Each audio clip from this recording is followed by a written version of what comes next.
Okay, to play Serve the Servants, you need to get your guitar tuned to E flat standard. So you want the 6th string, that would be E flat, A flat for the 5th string, 4th string, D flat, 3rd string, G flat, the 2nd string is B flat, and the 1st string is E flat. So every string is tuned down half a step. That's how Kurt plays it on the In Utero album.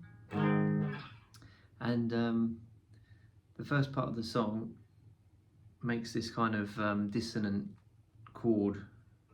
So on the 4th string, 11th fret, and then the 3rd string, 12th fret, and the 2nd string, 13th fret.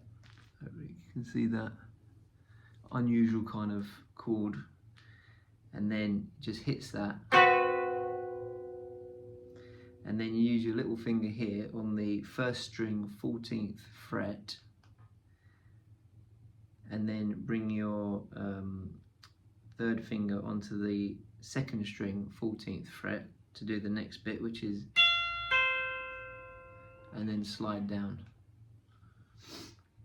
So that's the first little bit.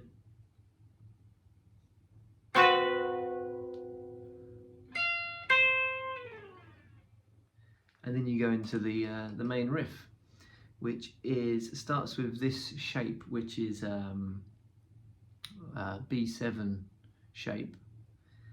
It's the 5th string, 2nd fret, and the 4th string, 1st fret, and then it's the 3rd string on the 2nd fret. So if you make that shape, and then you play 5th string, 4th string, and then the 3rd string,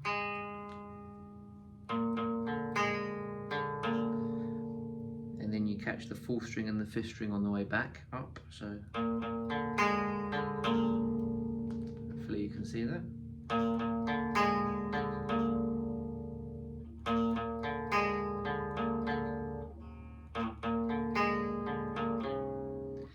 And as you're transitioning between this chord and the next chord, you can catch the 4th string open just in between.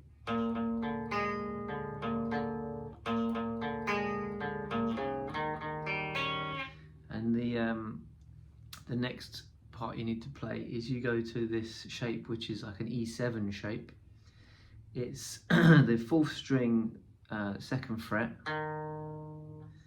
then it's the 3rd string, 1st fret, and then it's the 2nd string, 3rd fret, which I use my little finger to play that one. So you go from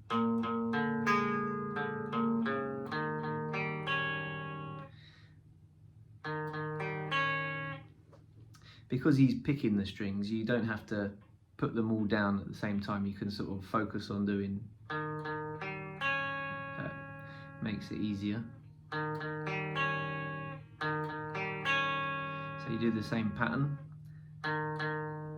4th string, and then the 3rd string, and then the 2nd string, and you come back.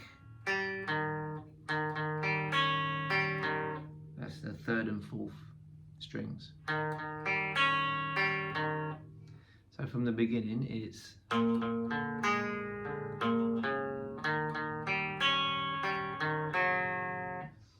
you can catch like an open string in between, because it's kind of a dissonant sounding riff, typical Kurt Cobain guitar playing. So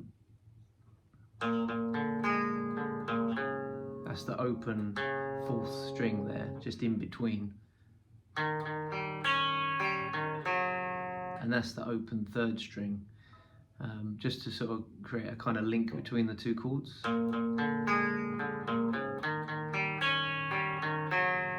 And and then he goes into this F sharp 5, which is the standard power chord shape. So it's a 6th string 2nd fret, and then the 5th string 4th fret, and the 4th string on the 4th fret. That's your F sharp 5. So he plays it like, and then lift your first index finger so that the bottom strings are open, and then catch them so that they ring out. Again, creating a very dissonant sort of sound. So coming out of that.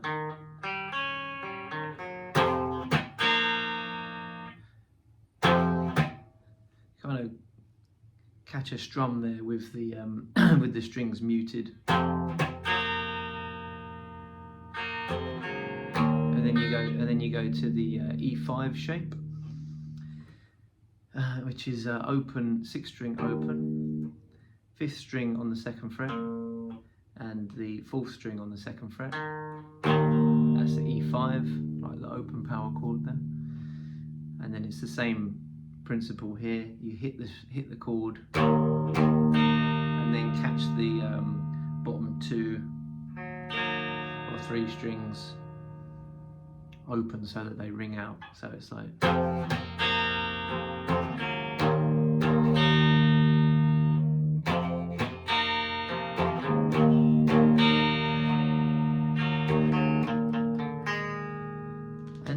Yeah, I think this riff there's parts of it you need to get right, but it's because it's so dissonant sounding, he catches a lot of strings open and lets them ring out, so it's kind of a feel to it.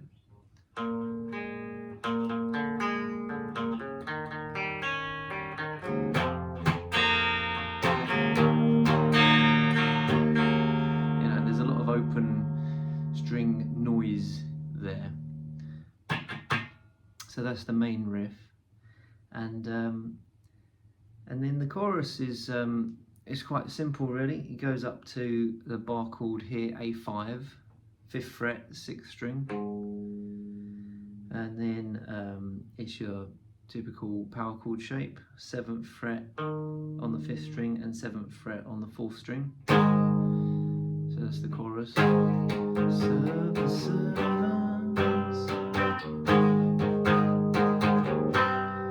The second chord here, it's like a what would be a C sharp 5 power chord, 5th string, 4th fret, 4th string on the 6th fret, and 3rd string on the 6th fret. But with this one, what he does is he uses his index finger to bar the 6th string as well.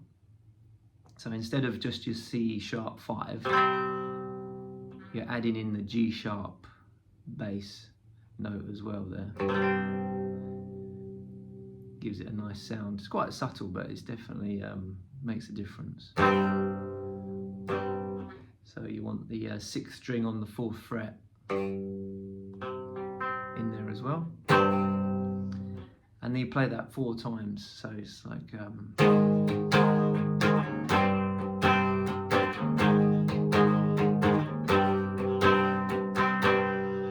play that 4 times, and then coming out of the chorus he goes to F sharp 5, all downstrokes on this bit, then move up 1 fret to this chord, which again is like this is like a C5, but with the G bass on top. So all in all, you're playing the 6th string 3rd fret, the 5th string on the 3rd fret, barred with your index finger, and then you're playing the 5th fret on the 4th string and the 5th fret on the 3rd string. So that's like a C5 with a G bass note in there as well. So you've got your F sharp 5,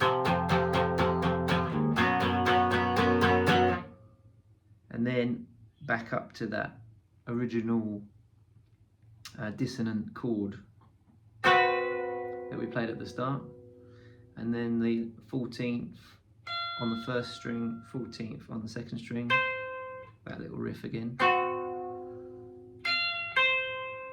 and slide back down. Then you go into the second verse, which is the same.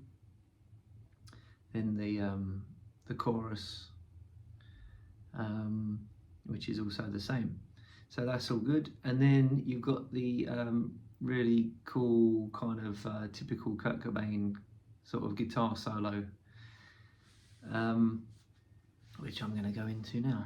So coming out of the second chorus, you'll do the same thing again. You get back to this chord, and this time it just hangs on to it, with obviously with the distortion, and you can sort of hit it again if you want, and slide it all the way down.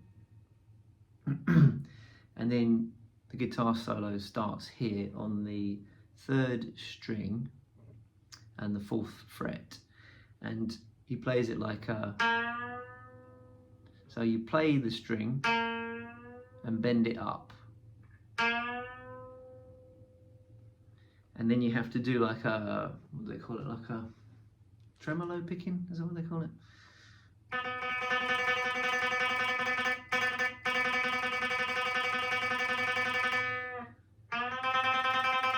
And then you let the bend come back down, and then play, which is 4, 2, and open, and that's on the 3rd string. So you bend it, you play the string, play the note on the 4th fret, hold it, and pick, alternate picking, not tremolo picking, alternate picking.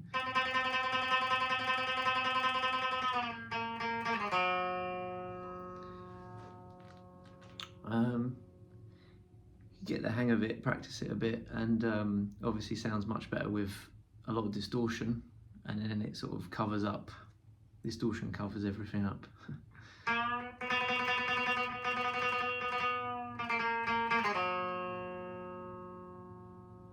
So that's the first little bit, and then you can hit the 6th string on the 3rd fret and do a bend there.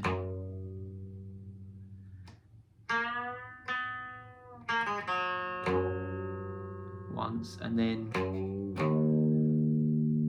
so you can go bend on the 3rd fret and then bend it again, and then hit the 6th string open. So that's the first sort of section of the solo.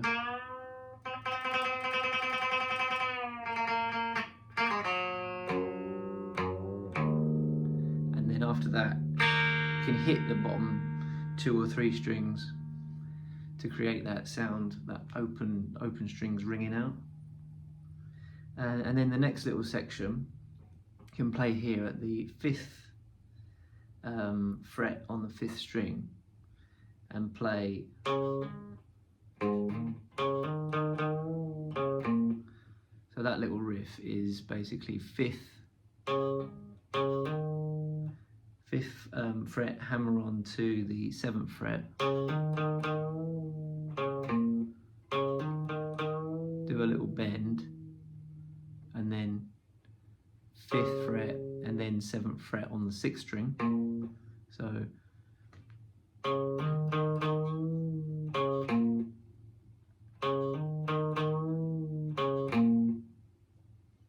then go here to the 2nd fret. On the 5th string, you want to play open, and then 2nd fret, and then bend. So it's like a, and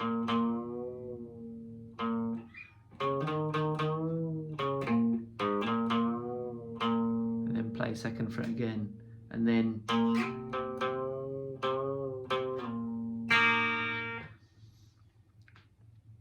it's a bit of a difficult kind of melody to follow in your head, but slide up to the 4th fret, bend, and then slide back to the 2nd fret. So I'll play that bit again. So it's like a open, bend on the 2nd fret.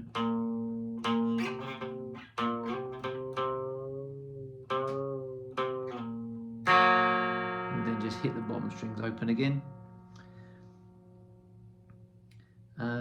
Then after that bit, you then go all the way up here to the, you want the 5th string, and that is the 16th fret, and the 4th string on the 14th fret, and just with, obviously with loads of distortion, and do like a, start playing it and bend, and hold the bend. And then just play it like that.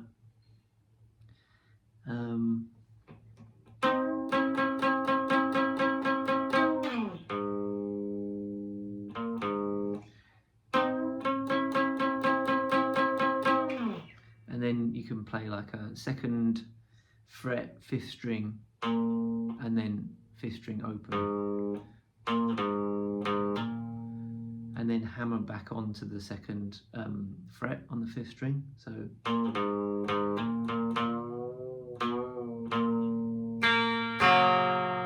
and then do the bend. So there's a bit of an awkward sounding sort of solo, but it sounds good when you get it. So I'll do it from this bit again.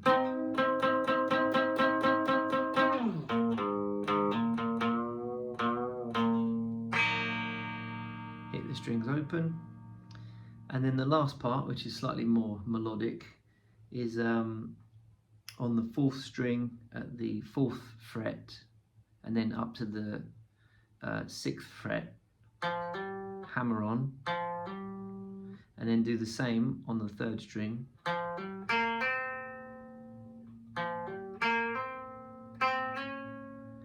so 4 to 6, and then on the 3rd string 4 to 6, and then slide up from 6 to 7, and then so that's 6 to 7, hammer on, and then slide up to 9,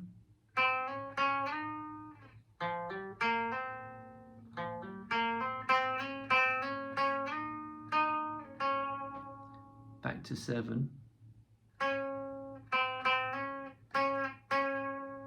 6 to 7, hammer on, and then 7 to 6, and then 6 to 4, 4 to 2, and then 2 to open, and back to the chorus chords, which is the A5 there. So just the last part again.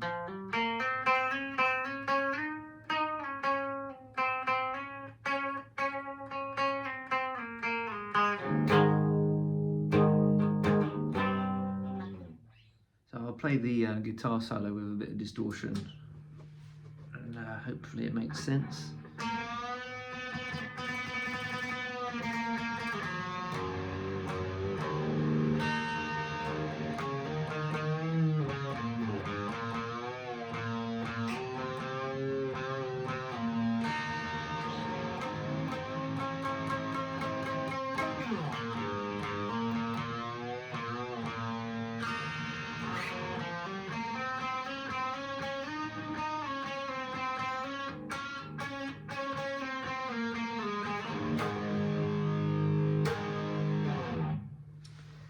And hope that helps.